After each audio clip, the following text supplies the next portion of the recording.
Details లోకి వెళ్తే శ్రీశైలం దేవస్థానం లడ్డూ కౌంటర్లో భారీ అవినీతి జరిగిందంటూ భక్తులు ఆరోపిస్తున్నారు. ఈ నెల 7వ తేదీన శ్రీశైల దేవస్థానం లడ్డూ కౌంటర్ల వద్ద ప్రసాదాలు కొనుగోలు చేశారు కొందరు భక్తులు.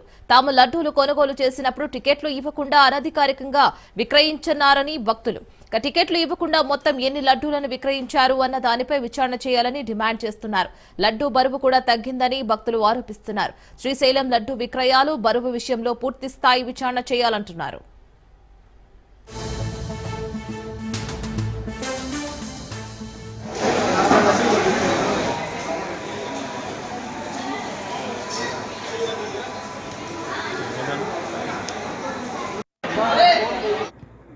శ్రీశైలంలో లడ్ల కౌంటర్లో ఎంత ఫ్రాడ్ జరుగుతుందనే విషయంలో చిన్న ఎగ్జాంపుల్ చెప్తా.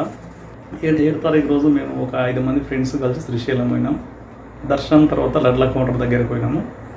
పోయిన తర్వాత అక్కడ నేను ఒక 15 లడ్లు తీసుకున్నా. 300 రూపాయలు ఇచ్చిండు, నాకు టికెట్ ఇచ్చిండు, తీసుకున్నా. నా తర్వాత ఉన్న వ్యక్తి మా ఫ్రెండ్ 20 లడ్లు తీసుకున్నాడు. అతనికి టికెట్ ఇవ్వలేదు. ఇతడు అతనికి సిగ్నల్ ఇచ్చిండు, అతను 15 లడ్లు ఇచ్చేసిండు.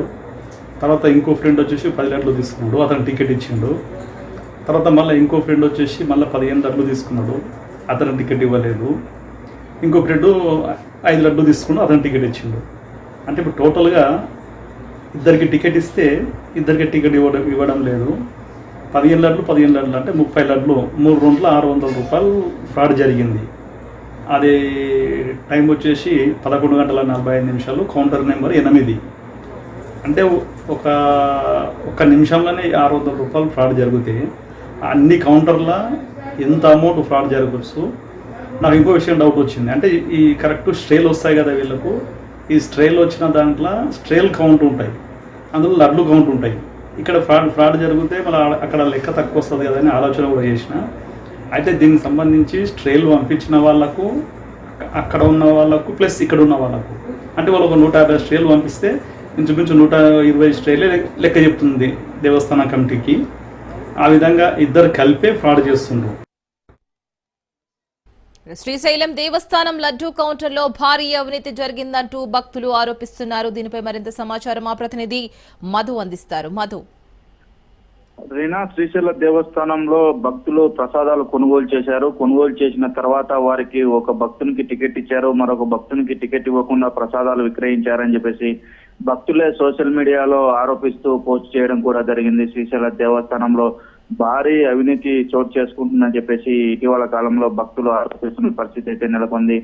గతంలో కూడా మనం చూసాము, ఈ శ్రీశైల దేవస్థానంలో దేవస్థానం రూముల పేరిట ఆన్లైన్ కేటుగాళ్లు కూడా శ్రీశైల దేవస్థానం పేరుతో మోసాలు చేస్తున్నారు భక్తులను. అదే విధంగా ఈ రోజు చూసినట్లయితే భక్తులకు ప్రసాదాలు టికెట్ లేకుండా విక్రయించడం కూడా జరిగింది. అయితే భక్తులు స్పష్టంగా ఆరోపించడం కూడా జరుగుతుంది.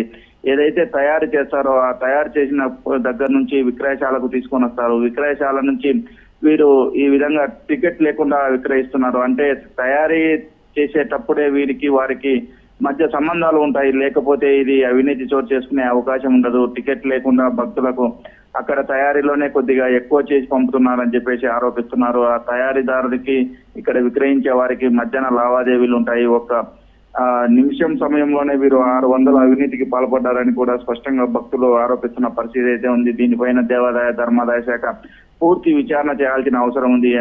ఎందుకంటే భక్తుల మనోభావాలు దెబ్బతీసే విధంగా భక్తులు ఎంతో పరమ పవిత్రంగా భావించే ప్రసాదంలోనూ కూడా ఈ విధంగా ఈ అవినీతి చోటు చేసుకోవడము వారు ఒకంత అసహనానికి వ్యక్తం చేస్తున్న పరిస్థితి నెలకొంది. పూర్తిగా దీనిపైన విచారణ చేపట్టాలని డిమాండ్ కూడా చేస్తా ఉన్నారు. అదే విధంగా శ్రీశైల దేవస్థానంలో దర్శనం చేసుకునే విధానానికి కూడా వీరు దర్శనం టికెట్లను కూడా ఆన్లైన్ లో ఉంచడం కూడా జరిగింది. ఆన్లైన్ టికెట్లను కూడా గత సంవత్సరాన్ని తీసుకొని వచ్చి ఫేక్ టికెట్లను దర్శనం చేపించే ముఠా కూడా శ్రీశైలంలో నెలకొంది. దీంతో భక్తులు తీవ్ర ఆవేదన వ్యక్తం చేస్తా ఉన్నారు. నిలువు దోపిడికి గురవుతున్నామని కూడా చెప్తా ఉన్నారు. శ్రీశైల దేవస్థానంలో ఏదైతే అవినీతి జరిగిందో దానిపైన పూర్తి స్థాయి విచారణ చేపట్టాలని చెప్పేసి కూడా భక్తులు డిమాండ్ చేస్తున్న పరిస్థితి నెలకొంది. Thank you Madhu.